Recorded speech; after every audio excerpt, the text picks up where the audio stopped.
which should match with the trade. Right. I'm not saying it should be favorable for the owner. It should be favorable for the everyone, for the owner, all for the worker, for the nation. We are competing with the global market. মানে labour law আপনাকে এখন allow করে 2 ঘন্টা কাজ করতে, কিন্তু আমাদের দেশের প্র্যাকটিক্যালিটি হচ্ছে যে একটা ওয়ার্কার চায় যে আরো বেশি কাজ করতে, ওভারটাইম সে লিগ্যালি আর্ন করতে চায়, ঠিক না? জি, যার জন্য আমি একটু বলতেছি BGME has taken a seasonal exemption for 4 hours, so it's seasonal. So why can't we think about more than seasonal for a long term? And I would like to say a bit more about it, that everywhere it's a team effort. এখানে আমরা যেটা বলছি শ্রমিক মানে আমাদের শ্রমিক মালিকের relationship is as a challenge. Okay, fine, it's between the owner and the workers. Here we have improved and we need to improve more. But what about the অবকাঠামোগত যে সাপোর্টটা, সেটা তো আবার রিলেশনশিপ আসছে উইথ দ্য নেশন, মিনস যে সরকারি আছেন সেই সরকারেরই দায়িত্ব। আমাদের ঢাকা থেকে চিটাগং যাওয়ার কথা 4-5 ঘন্টায়, সেখানে how long is it's taking. Even সরকার থেকে বলে দেবে যে আপনারা ঢাকা থেকে এত দূরে ফ্যাক্টরি করেন, আমরা আপনাকে ট্যাক্স ব্রেক দিলাম, but subsidies can be in different ways. It doesn't have to be cash subsidies. তাহলে আমাদের ইনসেন্টিভটা কোথা থেকে আসবে যে আমরা যে একটা মানে ঢাকার বাইরে যে কষ্ট করে যাব, যেখানে রোড নাই, obviously cost বেশি হবে। Definitely. And the scattered way we are, the industry.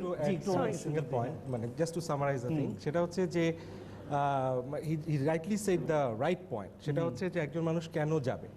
আমাদের দেখেন, আমরা সামগ্রিকভাবে চিন্তা করতেছি Dhaka has been over populated, এখানে ইনফ্রাস্ট্রাকচার ফ্যাসিলিটি নাই, সো আমরা লোকজনকে সরাতে চাচ্ছি।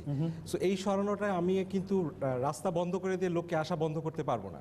আমাকে কি করতে হবে, আদার স্ট্র্যাটেজিস, পেরিফেরিয়াল স্ট্র্যাটেজিস নিতে হবে, যাতে করে মানুষ মোটিভেটেড না হয় আসতে, বিকজ তার কর্মসংস্থান, তার অন্যান্য ইকোনমিক অ্যাক্টিভিটিসগুলো যদি আউটস্কার্টে হয়, সে কেন আসবে?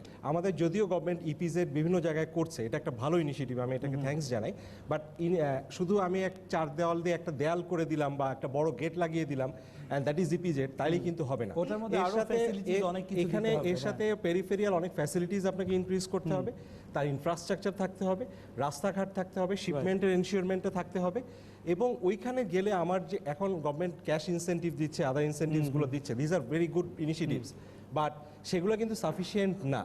আমি শহর থেকে বাইরে যদি নিয়ে যাই, তাহলে আলটিমেটলি কি হবে, আমার ঢাকার থেকে পপুলেশন প্রেশারটা কমবে, আমরা নেশন ওয়াইড একটা এমপ্লয়মেন্ট অপরচুনিটি ক্রিয়েট হবে। চ্যালেঞ্জেসের এই রেকমেন্ডেশনস গুলোতে আমরা পরের সেগমেন্টে কথা বলবো। আমার এই সেগমেন্টের time is actually up, but আমি তারপরে I just want one line একটা পয়েন্ট আপনার থেকে, then I'll have to go for a break.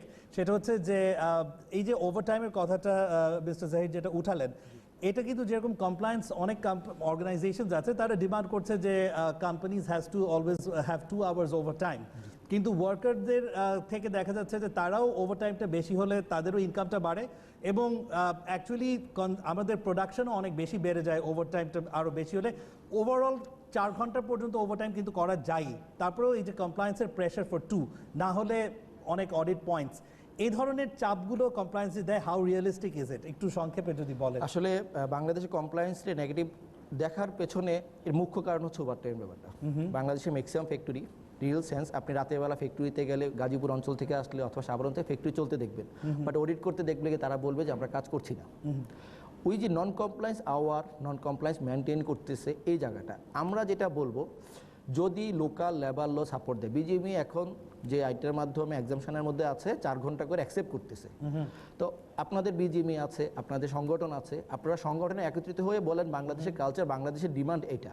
Individually আপনার ফ্যাক্টরিতে অডিট করার সময় অথবা বায়ার রিপ্রেজেন্ট থাকার সময় যদি কেউ বলা হয় যে আমার এটা চাচ্ছে, তাহলে কিছু বলার থাকে না।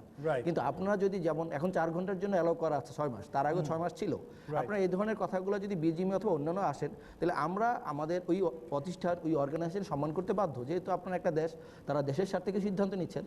এবং বাংলাদেশ ছাড়া আমি যতটুকু জানি মালয়েশিয়াতে 12 ঘন্টায় কাজ করে, রাইট। এবং পাসপোর্টের ব্যাপার চিন্তা করেন, আপনি যদি একটা ওয়ার্কারের আইডি কার্ড রেখে দেন, আমরা ফোর্স লেবারে দিব, মালয়েশিয়াতে বাংলাদেশে ওয়ার্কার গেলে তার পাসপোর্ট জমা দিয়ে আইডি কার্ড নিয়ে ঘুরতে হয়, রাইট।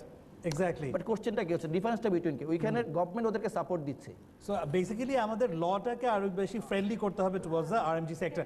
আমাদের অবশ্যই এই সেগমেন্টের সময় না থাকার কারণে আমাদেরকে এখন we need to conclude this segment. আমার মনে হয় আলোচনা খুব ইন্টারেস্টিং একটা পর্যায়ে চলে এসেছে এবং বেশ অনেক রকম চ্যালেঞ্জেসের কথা আমরা শুনেছি, যে চ্যালেঞ্জেস দিয়ে আমরা আরও একটু আলোচনা করব আমাদের থার্ড সেগমেন্টে, এবং সেভাবে আমরা এই চ্যালেঞ্জগুলো কীভাবে মোকাবেলা করতে পারি সেগুলো নিয়েও আলোচনা থাকছে, এবং সব কিছুই থাকছে আমাদের তৃতীয় সেগমেন্টে। আশা করি আপনারা আমাদের সাথে থাকবেন। So thank you very much for joining us all this time.